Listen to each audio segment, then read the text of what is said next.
Segundo Reis 6, versículo 8.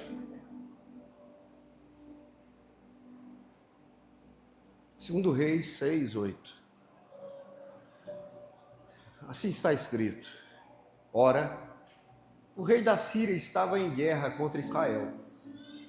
Depois de deliberar com seus conselheiros, dizia: montarei acampamento em tal lugar.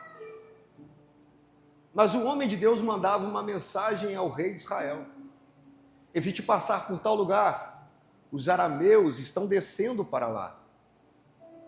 Assim, o rei de Israel investigava o lugar indicado pelo homem de Deus. Repetidas vezes Eliseu alertou o rei, que tomava as devidas precauções. Isso enfureceu o rei da Síria, que, convocando seus conselheiros, lhe perguntou: vocês não me apontarão qual dos nossos está do lado do rei de Israel? Respondeu um dos conselheiros: nenhum de nós, majestade. É Eliseu, o profeta que está em Israel, que revela ao rei de Israel até as palavras que tu falas no quarto. Ordenou o rei: descubram onde ele está, para que eu mande capturá-lo.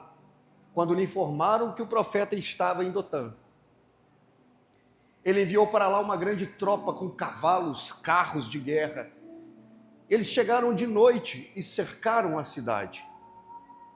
O servo do homem de Deus, levantando-se bem cedo pela manhã, e quando saía, viu uma tropa com cavalos, carros de guerra que haviam cercado a cidade, e ele exclamou: ai, meu senhor, o que faremos? O profeta respondeu: não temas. Aqueles que estão conosco são mais numerosos do que eles. E Eliseu orou: Senhor, abre os olhos dele, para que veja. Então o Senhor abriu os olhos do rapaz, que olhou e viu as colinas cheias de cavalos e carros de fogo ao redor de Eliseu.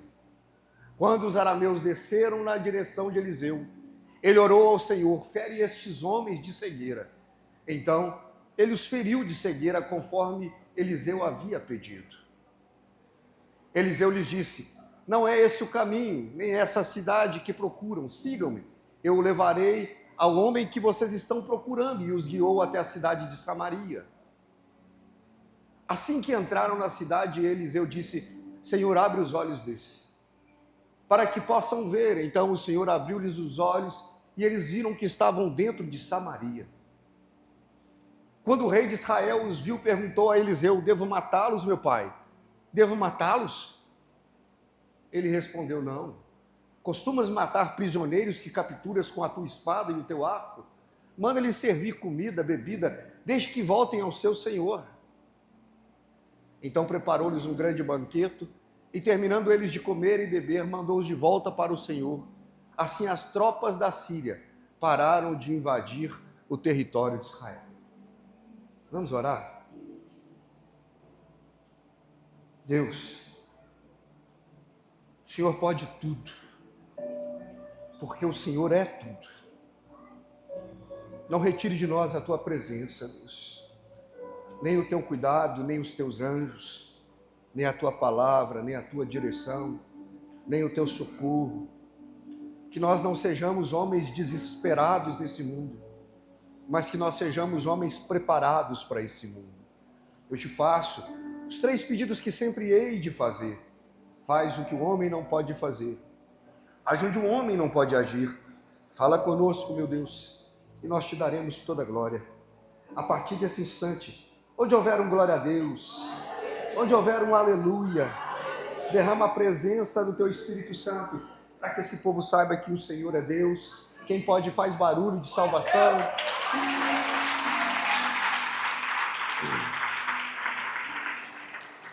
Você pode se assentar. E a minha oração é que Deus coloque um crente do seu lado. Amém? Irmãos, deixa eu contextualizar você, porque essa história não é uma das histórias mais conhecidas da Bíblia. O que está acontecendo aqui é que havia um rei chamado Ben-Hadad, e ele era inimigo, professo de Israel.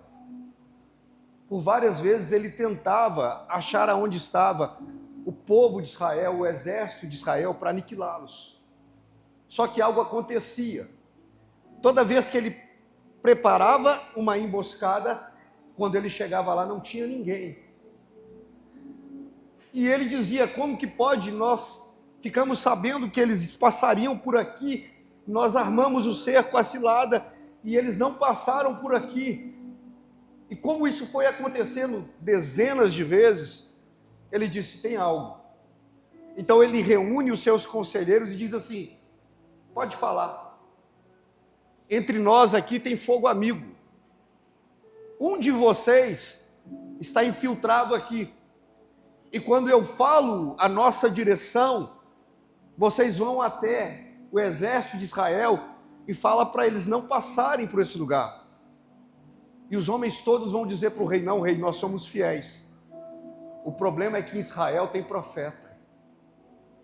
E toda vez que a gente fala alguma coisa, Deus fala com o profeta.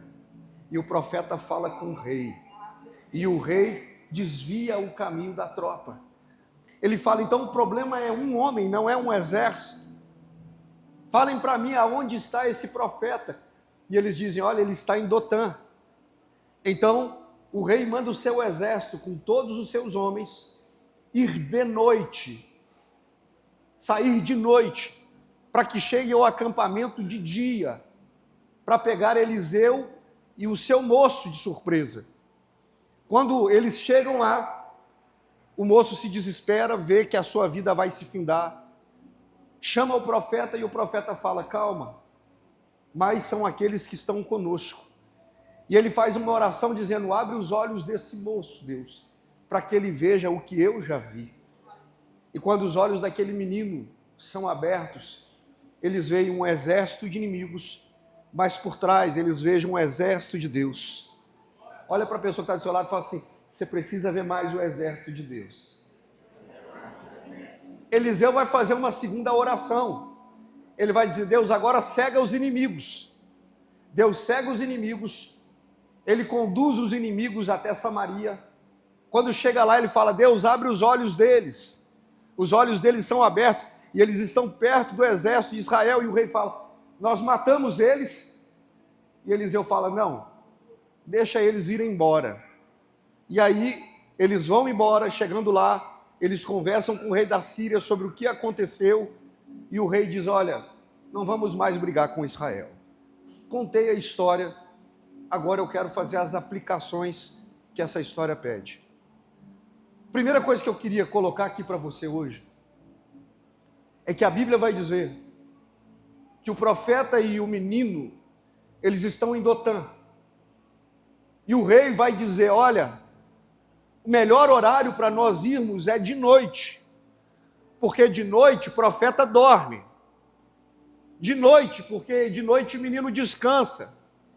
De noite, porque não tem segurança nem vigia. Então a gente vai se mover enquanto eles estão parados. E quando eles acordarem amanhã, eles vão ter uma grande surpresa. E preste atenção no que eu vou te dizer. A gente precisa entender que a Bíblia diz que quando Deus criou a luz, Ele chamou de dia. E que quando Deus criou a noite, Ele chamou de trevas. E se você parar para pensar, os traumas, a desorganização funcional, as loucuras emocionais, síndrome de pânico, ansiedade, elas geralmente não manifestam de dia. Quanto mais vai chegando a noite, mais a gente vai entrando em desespero. A noite é assim, é um adversário. É de noite que as maiores obras de macumbaria são feitas. É de noite, meu irmão, que os maiores feiticeiros se levantam. E é de noite que o projeto de morte está sendo levantado contra a vida do homem de Deus. Só que deixa eu te contar uma história.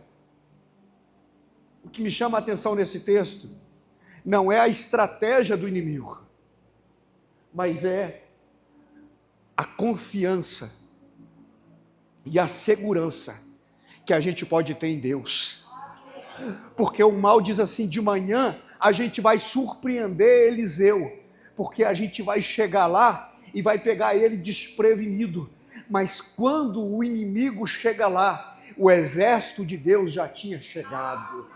Eu vou repetir isso para você. Quando o inimigo acha que achou o endereço da sua casa, Deus já trocou a fechadura.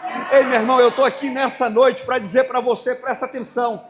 Às vezes a gente está aqui na caminhada e a gente percebe que o inimigo está traçando ciladas. A gente está desenvolvendo síndrome de pânico, a gente está desenvolvendo ansiedade, a gente não quer sair de casa, tem algo espiritual acontecendo. E aí, pastor? E aí que a gente esquece de uma coisa. O que, pastor? Pode dormir, meu irmão, porque a Bíblia diz que o justo deita e logo dorme, mas a Bíblia também vai dizer, presta atenção, que o Deus de Israel, esse não dorme e nem dormitará. Enquanto você dorme, Deus está acordado para te defender, para te livrar, para te salvar e para te ajudar.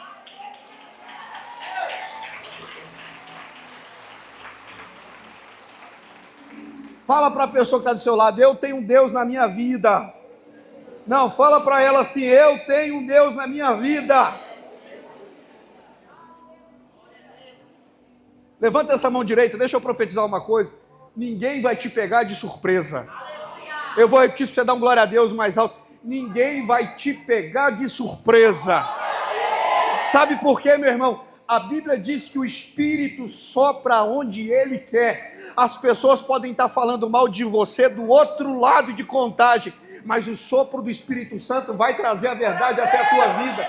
A Bíblia vai dizer no livro de Amós que não acontece nada na terra sem que Deus antes avise aos seus filhos. Irmão, deixa eu te dizer uma coisa. O problema da gente é mais ou menos esse. A gente está criando uma igreja muito lógica. É mais ou menos como o rei da Síria. Ele prefere acreditar que tem um espião do que acreditar que existe algo sobrenatural. Ele fala: tem alguém aqui que está fofocando o que a gente vai fazer, porque ele não acredita no sobrenatural. Mas vai chegar alguém para ele e vai dizer: não tem nada de natural, o que acontece é até aquilo que o Senhor cochicha no teu quarto, o profeta fica sabendo na casa dele. Ore manda lá batene canta tébias. Irmão, deixa eu te dizer uma coisa. A gente precisa entender que os maiores tesouros não estão na terra. E para a França é privilégio de poucos. Conhecer Dubai é projeto de uma minoria. Mas a Bíblia diz que o céu, as ruas, são de ouro. O problema é que a gente às vezes acha que as maiores riquezas, elas estão na terra, e as maiores riquezas sempre estarão no céu. Tem coisas, irmãos, que o QI de 180 não vai ter, que o QI de 190 não vai ter, que o QI de 200 não vai ter. Presta atenção, Einstein foi um dos homens mais fantásticos que a história já trouxe. E ele conseguiu como ninguém entender a alma. Mas só o Evangelho divide a alma do Espírito. Aonde o crente pisa, cientista nunca vai pisar. Aonde crente pisa, filósofo nunca vai pisar. Aonde crente pisa, presidente não pisa. Então deixa eu dizer algo para vocês, para você entender o que eu estou querendo dizer. Nós temos ferramentas que o mundo não conhece e que sempre vai nos colocar na frente deles. É por isso que a gente não pode pensar a estratégia de vida como uma estratégia humana. Nós precisamos pensar as estratégias humanas como cidadãos divinos. Você conhece gente que quando está passando por luta, quando sente que está sendo perseguido no emprego, ela começa a falar assim: olha, eu não vou estar aqui, mas se você puder, escuta o que fulano de tal está falando e me fala, escuta o que ciclano está fazendo e me conta. E ela está dizendo assim, olha, a única pessoa que me defende quando eu não estou aqui é você. Se alguém precisar contar para mim o que está acontecendo, eu sei que se você não contar, ninguém vai contar. Você está no lugar errado, meu irmão, porque aqui você dorme e Deus conta. Você encontra profeta e Deus revela. Você abre a Bíblia e Deus sopra o que está acontecendo. Para você entender como que a igreja, a vida da igreja é uma vida abundante, escuta isso. A CIA é o Centro de Inteligência norte-americano. Toda vez que alguém tem uma causa que a polícia comum não consegue resolver, eles levam para a CIA. E a CIA tem a função de solucionar o insolucionável. São homens estratégicos, peritos, doutores, homens sensíveis, mas algumas vezes esses homens não conseguem resolver as questões. E aí, pastor, acabou? Não. Em uma das igrejas de Los Angeles, se levantou uma mulher. A CIA leva para ela toda a documentação, tudo que foi projetado, tudo que foi analisado. Ela pega aquilo, sobe para o monte, fica uma semana no monte, e quando ela desce, ela diz assim, assim diz o Senhor. Você não entendeu? Ei, meu irmão, o seu Deus é mais poderoso do que a polícia para investigar.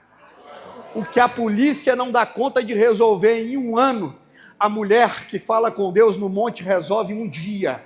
É isso que a gente precisa entender, meu irmão. A gente não está nesse lugar para perder tempo. A gente está nesse lugar porque a gente se encontrou com o Senhor do tempo. Quando a gente aqui entra, Ele abrevia a promessa, Ele libera a palavra de salvação, Ele revela o oculto, Ele transforma o que está perdido, Ele dá direção ao que não se achava. E eu estou aqui, meu irmão, dizendo para você, fica em paz. Por quê, pastor? Porque o que é seu vai ser soprado sobre a sua vida. Ninguém vai tomar o que é seu, você não vai ser pego de surpresa. Por quê? Porque enquanto tiver profeta na terra do Laguna, Deus vai liberar a palavra para nossa casa.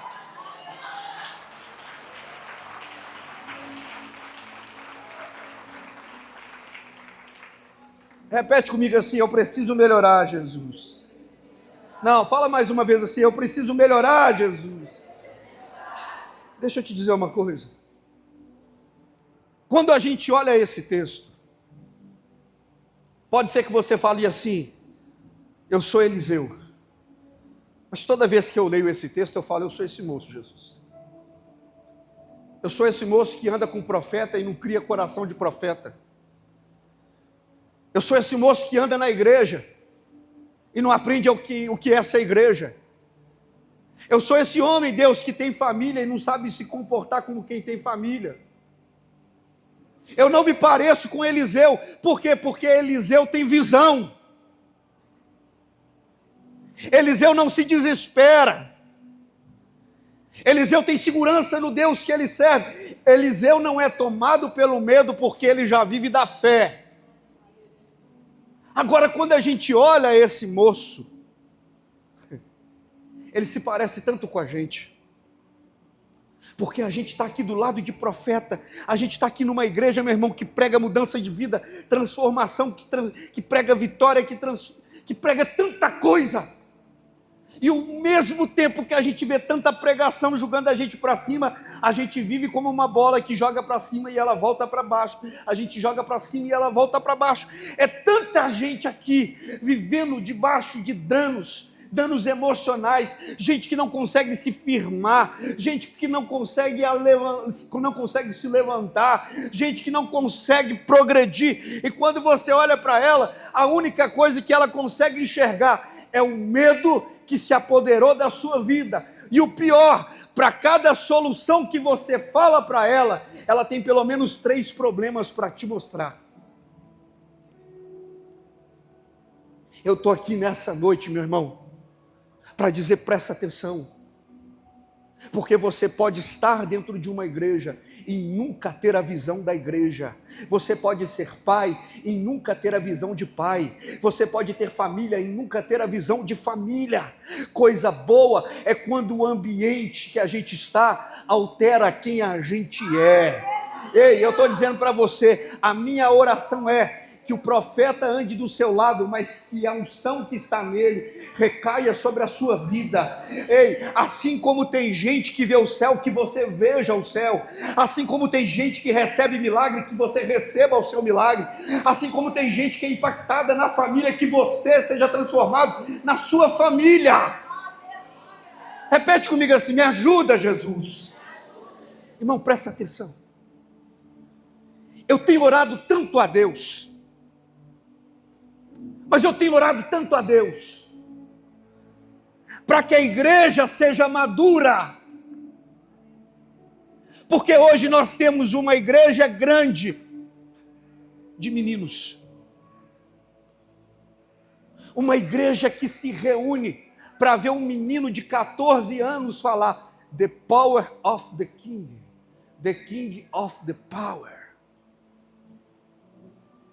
Se um menino de 14 anos conseguiu parar uma internet, se um menino de 14 anos conseguiu virar um artista, uma celebridade no universo das redes sociais, imagina o que o anticristo vai fazer com a igreja.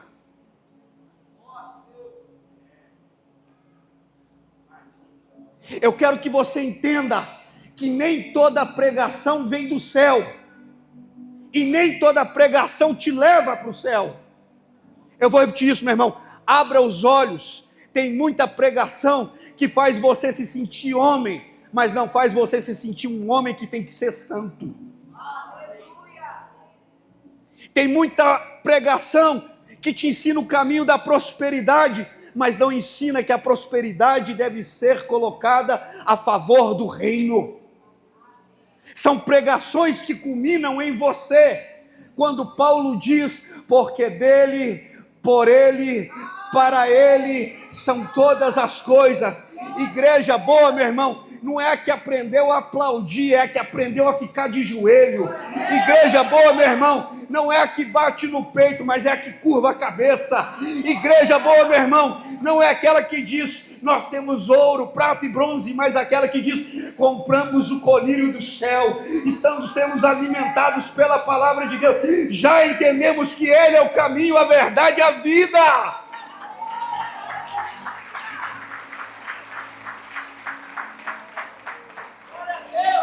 Coloca uma coisa no seu coração, nos últimos tempos a Bíblia diz que a iniquidade de muitos se aumentaria. Nos últimos dias a iniquidade de muitos aumenta e a fé esfriaria. Diga comigo assim, a iniquidade vai aumentar. E a fé? A iniquidade vai o quê? E a fé? Eu vou dizer para você o que é isso. Quando a iniquidade aumenta, ela cria um ídolo. Quando a iniquidade aumenta, ela cria um Deus.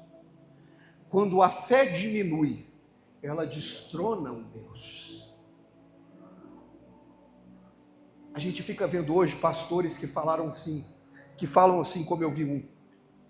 Eu estive muitos anos na igreja convencional. Eu fiz de tudo para deixar de ser homossexual. Eu fiz encontro com Deus, eu fiz retiro, eu chorei, eu jejuei, e eu descobri que eu não dou conta. E depois eu descobri que Deus me fez assim. Aí a outra pessoa que está do lado fala assim, claro, Deus é amor. E se Deus é amor, Ele vai te aceitar assim. Irmão, presta atenção, abre os seus olhos. Imagina se todo o discurso começasse assim. O cara chega na igreja e fala, eu era alcoólatra, eu bebia demais, aí eu fui para o monte, eu jejuei, eu orei, mas a vontade de beber não sai de mim. Então eu decidi que Deus me fez assim, e eu sou assim. E a outra pessoa vai dizer, claro, Deus é amor. E o outro chega e fala, e eu batia na minha mulher todo dia, e eu entrei para a igreja para parar de bater na minha mulher, mas eu descobri que eu não dou conta, toda vez que ela me faz raiva, eu tenho que bater nela, e eu sou assim, e Deus me aceita assim. E o outro fala, claro, Deus é amor. Eu vou falar para você, então, meu irmão, visita outra igreja, visita uma igreja que traz o evangelho que não se pareça com você, que não seja como você. Visite uma igreja, meu irmão, que o evangelho já tem sido escrito, porque a Bíblia diz que céus e terras passarão, mas a palavra dele não passará. Visita uma igreja, meu irmão, que coloca sobre você o poder da graça, e a graça que não te transforma, ela te deforma. Visita uma igreja, meu irmão, aonde o Espírito Santo ainda seja atuante, aonde o alcoólatra larga a bebida, aonde o agressivo se torna manso, aonde o homossexual encontra uma palavra que tem poder para libertá-lo. E quando você encontrar nessa igreja, meu irmão, diga, aqui é casa de oração.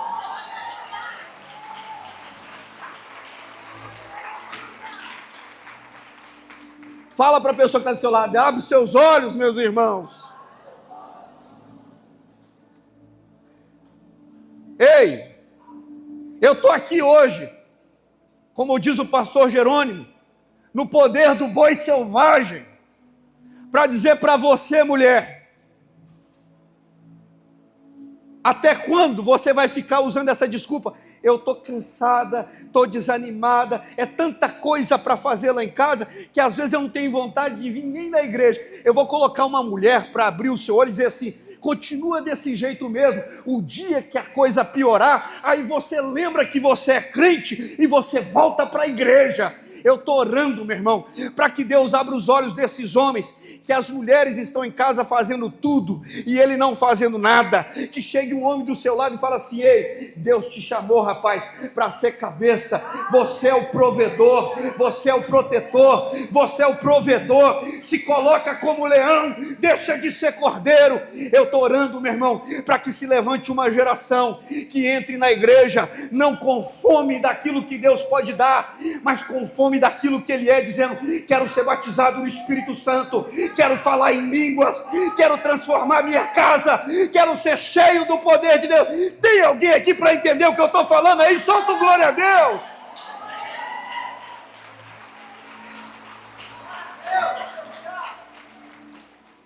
Sabe qual é o problema da gente? O problema da gente é que a gente está orando, não para que Deus coloque pessoas para que abram os nossos olhos, mas a gente está orando para que Deus coloque pessoas que fechem os nossos olhos.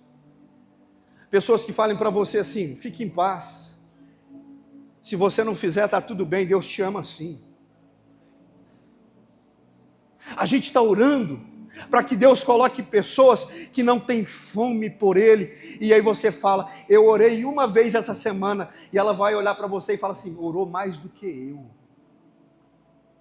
A gente está orando, meu irmão, para que Deus coloque gente que feche os nossos olhos, ao ponto da gente ser relativista, ao tal ponto que até assistir um show da Lady Gaga seja uma coisa boa para o meio cristão.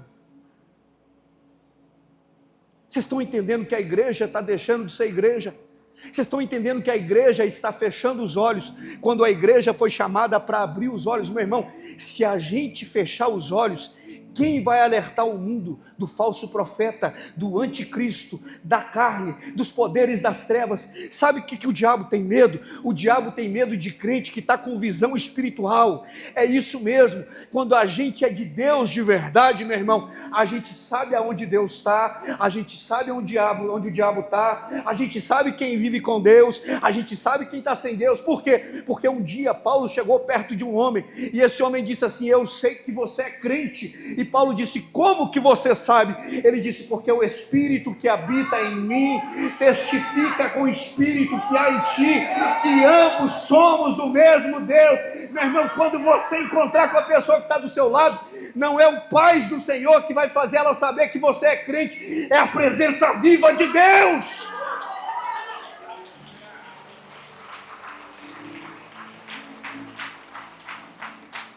Agora eu posso te dizer uma coisa, sabe qual que é a diferença do moço para Eliseu?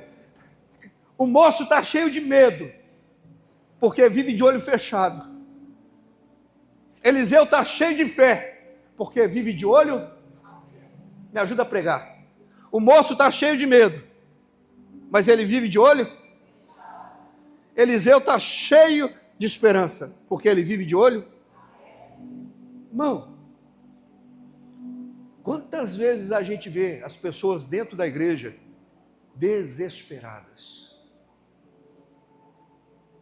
Toda vez que eu converso com as pessoas que têm mais de 60 anos, sabe qual que é o medo delas? Não dar conta, não ter salário, aposentadoria. E aí meu coração queima, por quê? Porque se essa pessoa está dentro da igreja, ela deveria conhecer um versículo que diz assim: sou velho, mas já fui jovem. Nunca vi um justo, muito menos a sua descendência, mendigar por pão. O Deus que te usou na sua juventude, é o Deus que vai prover na sua aposentadoria. O seu patrão tem patrão. Eu vou repetir isso porque a gente esquece. Olha para a pessoa que está do seu lado e fala assim: não esquece que o seu patrão tem patrão. Pergunta para a pessoa que está do seu lado assim: quem que é o patrão do seu patrão? Aponta para o céu e fala assim: eleva os meus olhos aos montes e me pergunto de onde me vem o socorro. O meu socorro vem do meu Pai, o meu socorro vem de Deus. Se tem alguém que ainda acredita que é Deus que cuida da vida financeira, para bater palma aí.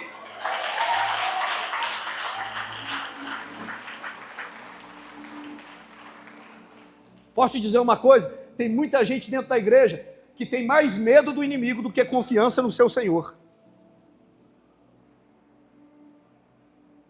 Tem muita gente dentro da igreja que vive cheio de medos. E eu quero te lembrar uma coisa que a igreja desse século está esquecendo. Ainda existe macumbeiro, e muitos. Ainda existe feiticeiros, e muitos. Existem pais de santos, e muitos. As religiões afrodescendentes estão crescendo como nunca. E aí, pastor?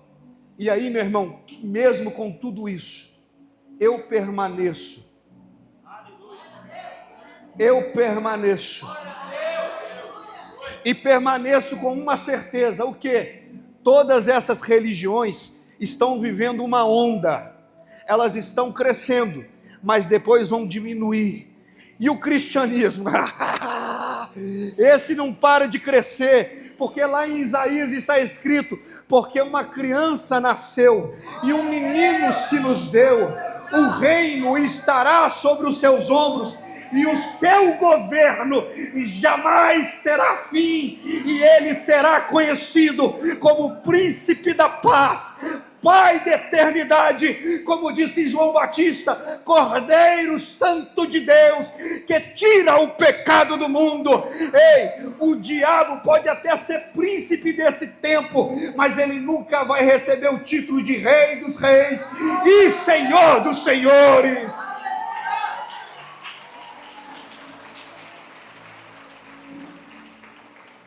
Irmão, eu tenho muita coisa para falar, mas eu quero falar só duas coisas aqui, porque eu preciso encerrar. O que a igreja de hoje tem perdido e que tem comprometido o mover profético chama oração. Você pode dizer isso comigo?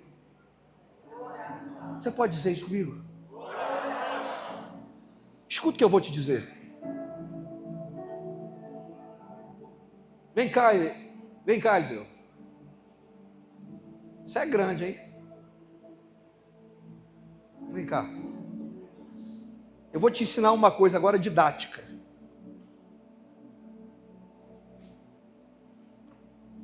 Fica de cá. Dá um murro no meu braço aí.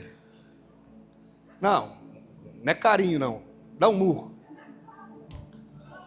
Não, dá um murro. Dá um murro. Deu com força? Sim, acho que sim. Vai lá agora. Dá o mesmo murro com essa força que você deu aqui no meu joelho. Não. Hã? No joelho você não dá? Olha para a pessoa que está do seu lado e fala assim: o que você tem de mais forte são os seus joelhos.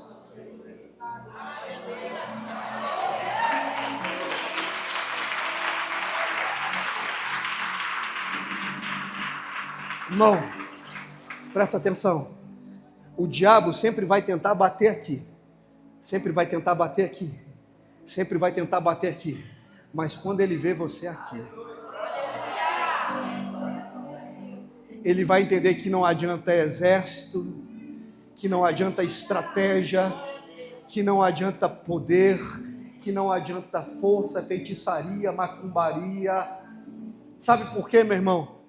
Porque quando eu estou de joelho, a força do Pai vem sobre a minha vida, vem sobre a sua vida. Coloca a mão no joelho da pessoa que está do seu lado e fala assim: e enquanto você tiver joelho, os seus inimigos não vão te tocar. Não, olha para a pessoa que está do seu lado e fala assim: enquanto você tiver de joelho, Deus vai abrir a sua visão e vai cegar a visão do seu inimigo. Levanta essa mão para o céu, deixa eu profetizar uma coisa, meu irmão. Enquanto a igreja estiver de joelho, ninguém para a sua casa, a minha casa, a sua vida, a minha vida, o seu ministério, o meu ministério, a sua prosperidade, a minha prosperidade. E se tem alguém aqui que sabe que Deus está falando aqui hoje, diga amém.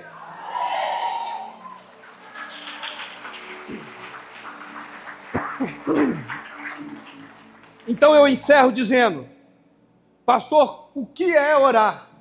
Eu vou dizer para você: se você ora no início do seu dia, é confiança. Se você ora no final do seu dia, é gratidão. Mas se você ora durante todo o seu dia, é comunhão. Eu vou repetir isso, porque tem gente que acorda e só ora a hora que acorda, dizendo: Deus, guarda o meu dia. Ele mostrou confiança. Tem gente que, quando chega o final do dia, ora dizendo: Deus, obrigado pelo meu dia, gratidão. Mas tem gente que aprendeu o que Paulo disse: orai sem. E ele não tem um tempo com Deus. Ele guarda o seu tempo em Deus. O tempo todo ele está: Deus, o Senhor está aqui, a minha vida é sua.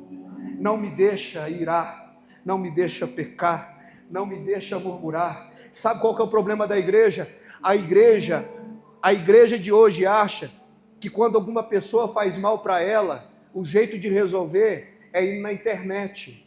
A igreja de hoje aprendeu que o jeito de responder quando alguém fere é fazendo boletim de ocorrência.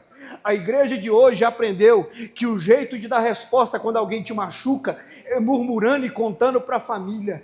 Mas eu ainda acredito no que João diz: se vocês andarem na luz e mantiverem comunhão uns com os outros, o sangue de Jesus purificará vocês de todo pecado. E ele diz assim: irmãozinhos, não pequem, mas se vocês pecarem, todavia vocês têm um advogado.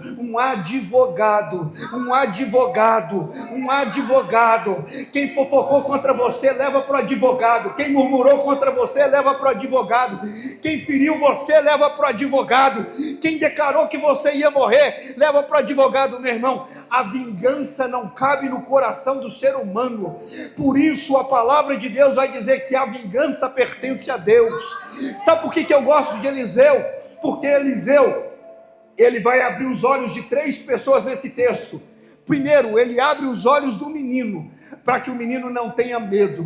Depois ele abre os olhos do exército, para que o exército entenda que eles não precisam ter raiva. E depois ele abre os olhos do rei, para que o rei não queira vingança. Gente que tem visão, meu irmão, presta atenção, não anda com medo, não carrega raiva, nem projeta vingança.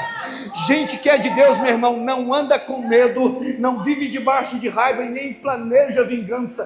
Por quê? Porque os olhos já foram abertos. Ele sabe que o tempo inteiro Deus está fazendo, Deus está falando, Deus está agindo. agindo.